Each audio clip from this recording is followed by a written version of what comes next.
যেহেতু চকমকলটুলি এলাকায় আগুনটা ভয়াবহ আকার ধারণ করতে পারে, আশেপাশে অনেক বিল্ডিং আছে, অনেক পাইকারি দোকান আছে, যার কারণে সাথে সাথে আমরা হেডকোয়ার্টার থেকে আরও 4টা ইউনিট ঘটনাস্থলের উদ্দেশ্যে পাঠাই।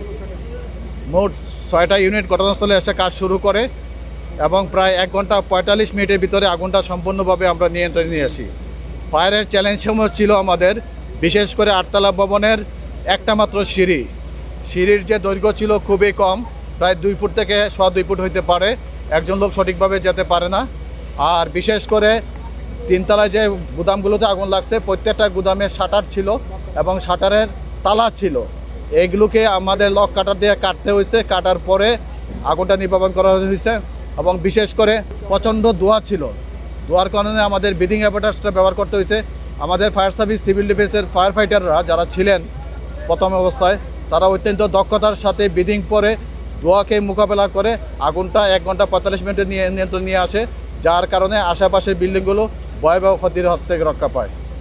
আগুনের কারণ এবং ক্ষতি এবং উদ্ধার এটা পরবর্তীতে আমাদের তদন্ত কমিটি গঠন হবে, তারপরে জানা যাবে।